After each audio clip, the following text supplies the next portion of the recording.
Hey, and welcome back to Rowing with the Homies. I'm Finlos, and I am genuinely glad that you're here with me today.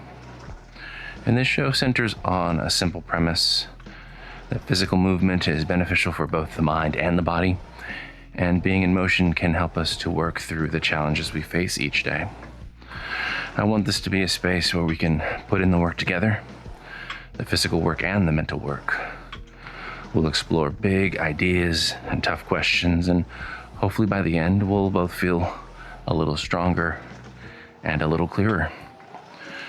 And today I'm going to get into something that I come back to a lot, honestly. And it's the idea of time as a commodity and the feeling of temporal poverty. I think that by talking about these ideas honestly and openly, we can hopefully start to make sense of them. And so, like I said, I've been thinking about this idea of time, something that actually I find myself thinking about quite a bit. And it's come up recently. Most days, honestly. I can be taking a short break from work, maybe having lunch or picking up the kids, something like that. I'll get a notification, a message from a teammate. It's usually a simple question about a project or a group conversation about something affecting the whole department, nothing urgent. But then a few minutes later, another one comes in, and then another. And it becomes a cascade of notifications. Each one a little chirp that creates a sense of anxiety and urgency. I feel that pressure to respond immediately, to show that I'm on and available, even though the messages aren't critical. And it ultimately creates a sense of disconnect from my life and thrusts me into that culture of urgency and demand. And it's this demand that leads me to think a lot about the idea of temporal poverty. We often talk about money as a form of capital, but what about time? In a very real sense, time is also a commodity. It's a finite resource that can be bought, sold, and traded. And much like wealth, the distribution of time is anything but equal. At its core, the value of time is tied to what we can do with it. We can spend it to earn a living, to build relationships, to learn a new skill, or just to rest. But for many, time is not a resource to be spent on leisure. It's a resource to be spent on survival. And this is where we see the tension between leisure time and labor time. For most of our history, labor time consumed almost every waking hour. But as societies have become more productive, the possibility of leisure has grown. Yet this possibility is not available to everyone. Consider the role of technology. New technologies were supposed to free us from work. We were promised a future with more leisure time. But for many, the opposite has happened. Smartphones and constant connectivity have blurred the lines between work and life. The expectation of being always on means that the temporal boundaries of our day have all but disappeared. A 2023 study by the Pew Research Center found that 45% of full-time workers say they check work emails after hours, an expectation that has become a new norm. And this is a huge shift that demands a fundamental reevaluation of our relationship with time itself. And this is really at the heart of what I'm thinking about right now, the relationship to temporal poverty. Temporal poverty is the state of not having enough time for leisure, for self-improvement, for anything other than work and basic survival. It's the feeling that your life is a constant race against the clock. For many, for a long time, the norm was a 40-hour work week with weekends and paid vacations. Now a growing number of people are working multiple jobs on demand, or in the gig economy where work is task-based and there's a constant pressure to be available. The burden of this temporal poverty is often unequally distributed. According to the Bureau of Labor Statistics, for as long as that's gonna last, on an average day, mothers spend significantly more time on childcare and household activities than fathers. This adds a layer of depth to the argument, showing how the lack of free time disproportionately affects parents, and women in particular, making it an issue of social equity as well. And the gig economy exacerbates this. Think of a freelance graphic designer who feels they can never truly be off because the next gig depends on their availability and a quick response time. Or a delivery driver who has to work for multiple apps just to make a living, with every ping on their phone representing a new urgent task that pulls them further away from their personal time. This constant extraction of our time is a core feature of modern capitalism. It views human beings not as a complex mix of aspirations, relationships, and needs, but as human capital, a resource to be optimized for maximum productivity. It's a system that incentivizes us to work longer, to be available at all times, and to turn our passions into side hustles. This is not just a matter of individual choices, but a systemic pressure that dehumanizes workers. It reduces a person's worth to their output and their availability. The historical context for this is chilling. In the early days of industrial capitalism, workers were viewed as interchangeable parts in the machine of production. Today, the machine is digital, but the logic remains the same. The constant push for higher productivity and the erosion of work-life boundaries turns us into cogs in a system that doesn't care about our mental health, our relationships, or our need for rest. It's a system that takes and takes until there's nothing left to give. During the Industrial Revolution, the fight for the 8-hour workday was a central part of the labor movement. Workers were fighting for the very right to have time for themselves. They understood that their quality of life wasn't just about their wages, but about their freedom from the demands of the factory. The fight for time was a fight for dignity.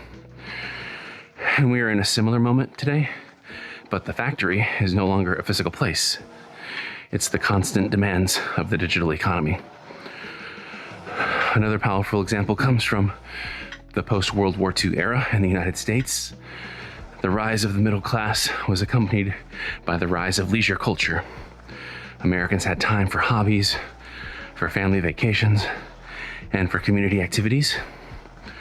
This was a direct result of economic stability and a strong labor market.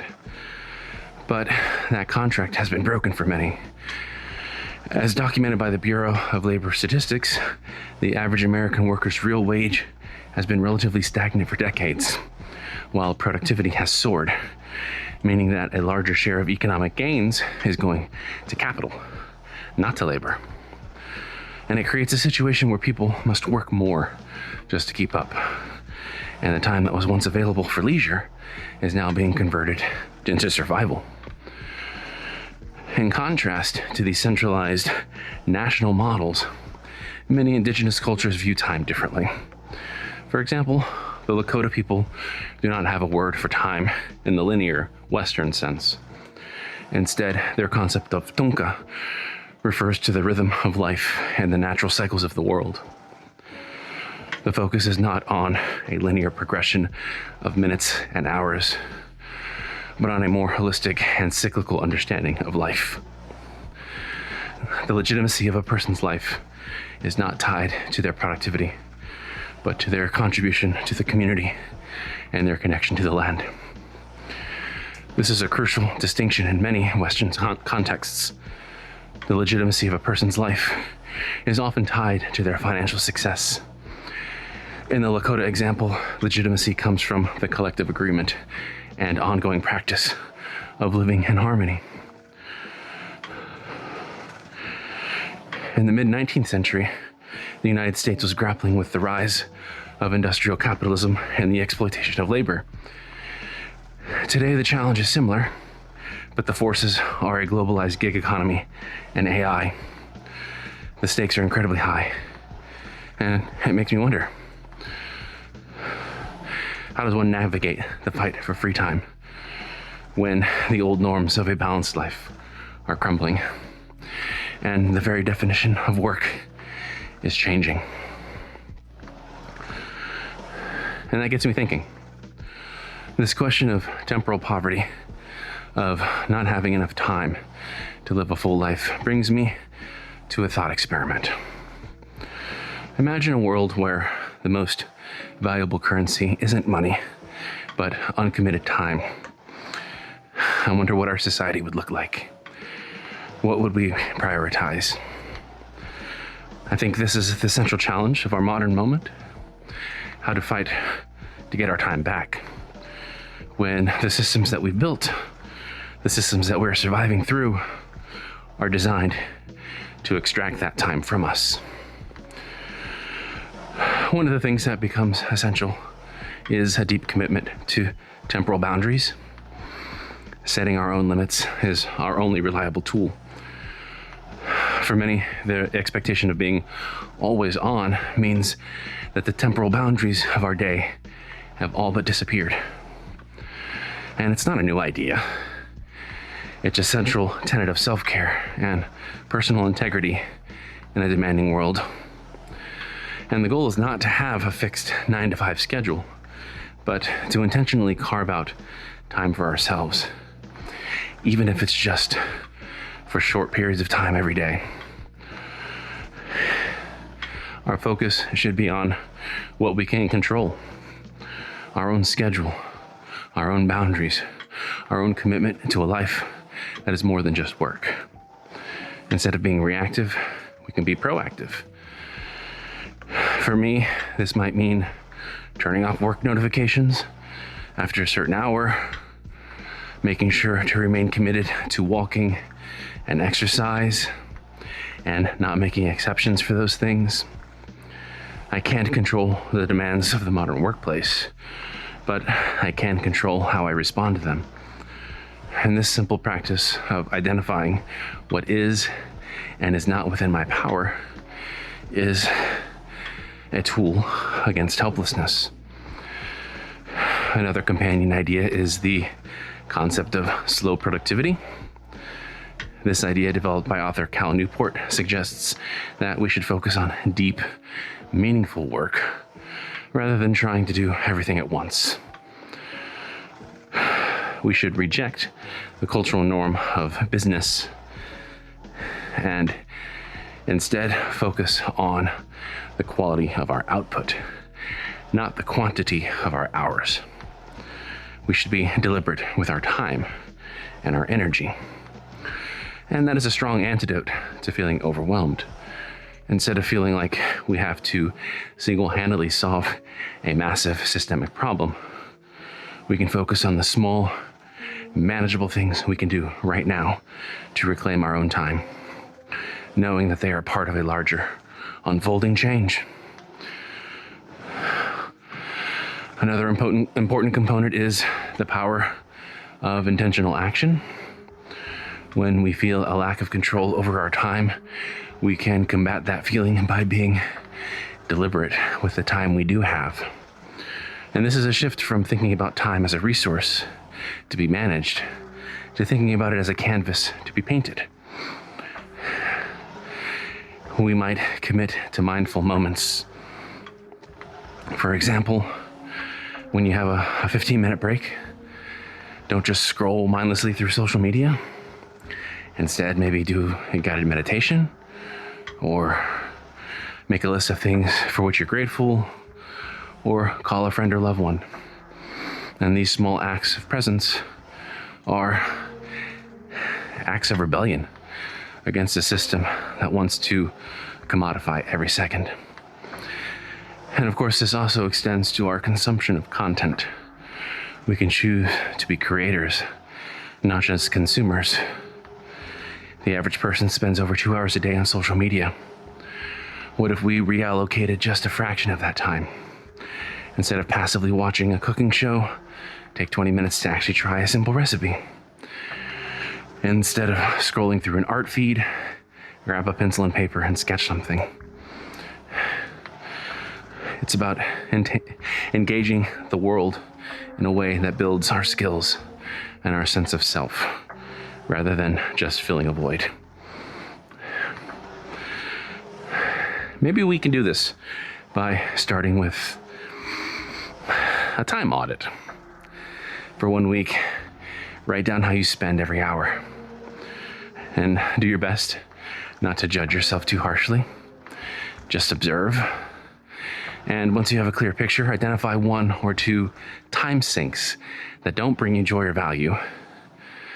Maybe it's an hour of passive TV watching or a morning scroll on social media, and then replace that time with an intentional action. And don't think about productivity for productivity's sake. Think about shifting your mindset from one of scarcity to one of abundance by consciously choosing how you want to spend your most valuable resource. But I understand this is where the paradox comes in. By imposing a structure on our time, we actually gain a sense of freedom. I know that I struggle with this. But if we think about that painter with the blank canvas, the infinite possibilities can be paralyzing. But if they set a boundary, I will only use 3 colors today, the constraint might spark creativity and focus. In the same way, a time audit and a deliberate schedule don't feel like a cage. They feel like a map. They show you exactly where your time is going and where you can reclaim it. The freedom isn't found in a lack of structure, but in the mastery of that structure. By consciously choosing where to allocate our hours, we are asserting our agency in a world that often makes us feel powerless. We are saying, this is my time, and I choose what to do with it. We can also look to other cultures for examples of this kind of resistance. In Sweden, the concept of lagom, which means just the right amount, is a cultural norm that values balance and moderation in all things, including work. It's a quiet rejection of the idea that more is always better. Similarly, in France, there is a legal right to disconnect from work. A 2017 labor law stipulates that companies with more than 50 employees must negotiate with their workers about how to define their rights to ignore work-related messages outside of office hours. This was a response to the power of a collective to enforce new norms of temporal boundaries, even when faced with institutional resistance. And this brings me to what's at the heart of the problem when the fight feels overwhelming and when the norms that you were told to expect are gone, and when you're trying to find your footing. What do we do? And that leads me to today's depression feels like. And it feels like scarcity. And relating to this conversation about time and wealth, specifically, today depression feels like the scarcity of time. I'm doing everything right. I'm working. I'm keeping up with things. I'm trying to be a good friend, a good family member, a good partner, a good parent. But it feels like I'm perpetually running out of time. There's always stress and the sense that a disaster beyond control is always just right around the corner. And it's a systemic problem. It's institutional. And it's so diffuse that I can't get my hands around it. There are countless contributors. the expectation of instant replies, the constant demand for more productivity, and the feeling that I am a resource to be optimized. Frustration builds up and then exhaustion. And when temporal poverty and depression collide, the experience isn't just feeling busy or sad. It's a deep cognitive dissonance. It feels like I'm trying to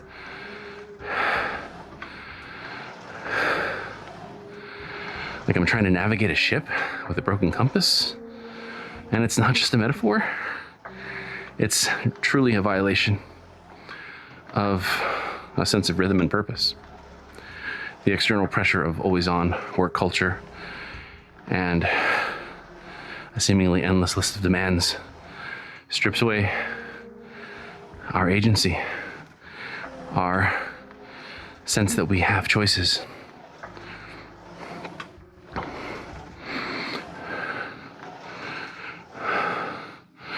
This experience can manifest as a form of mental exhaustion, like running on a constant perpetual treadmill. We know we're expending effort, but we're not getting anywhere. And we're not just tired. We're worn down to the core by the constant struggle. And it comes with a creeping dread, a feeling that we are just resources to be exploited and not a person. And the world around us seems to reinforce this by valuing productivity over our humanity.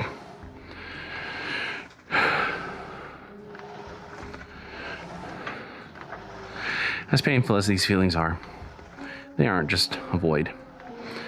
They're actually a signal, an alarm bell telling us that something fundamental is out of alignment. And when we feel this overwhelming sense of scarcity and untetheredness, I think it's our brains and our bodies telling us that we are starving. We're starving for autonomy. We're starving for authenticity and self. We're starving for connection. The feeling of scarcity and anxiety is a signal that we need to reevaluate our relationships with boundaries and reclaim the right to rest. The helplessness we feel is a signal that we need to find small, meaningful points of control. Instead of fighting the entire system, focus on single actions that we can take to reclaim small moments of every day. And the resentment that builds is a powerful indicator that we're yearning for a life that is more than just a series of transactions. It's a reminder that our worth is not tied to our output. To lean into these feelings is to stop fighting them and to start listening. And instead of trying to solve the problem of this temporal poverty with more productivity hacks, we can acknowledge the feelings and ask, what is this telling me that I truly need right now? And this shift in perspective is one to a shift of conversation. And it's a first step toward moving beyond the feeling of being a victim of time and toward being the intentional creator of our own sense of purpose. And if we look at all these ideas, the value of time as a commodity, the struggle for free time, and the feeling of temporal poverty, what ties them all together is maybe a concept of shared pace. Those old norms, like a stable 40-hour work week, created a shared space. They were our collective agreement on how the world would work. And when those norms collapse, our shared pace shatters. there is no sense of stability or fairness or what a realistic speed might be for a human life. And that is precisely the goal of those who seek to use capital without limits. By breaking down the norms of a reasonable work week, they dismantle the very foundation of a shared pace, making it possible for people to become isolated and alone. If we can't agree on what a reasonable pace for life is, we can't agree with what's wrong in the current system. The fight for a new vision of time, then, is not just a political fight. It's a fight for our collective sanity. It's a fight to establish and maintain a pace that is based on truth and fairness. And this feeling of temporal poverty is the emotional toll of that fight. The exhaustion and frustration of trying to create something that is realistic and something that is healthy and something that is maintainable.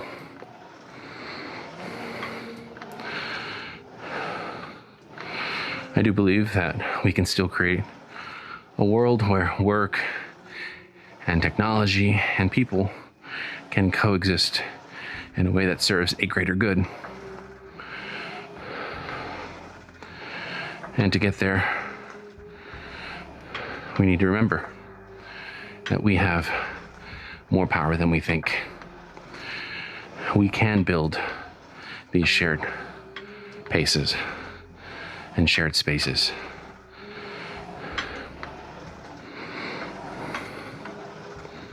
That's it for this episode. Thanks for joining me. I really appreciate your presence and your willingness to listen. And I hope that you are able to find some movement today. I hope that you'll share this content if you find it valuable. Feel free to follow on your preferred podcast platform. If you have any comments, ideas, or suggestions for future episodes, feel free to reach out to me on social media or send a message to finlos@finloslives.com. I look forward to our next conversation.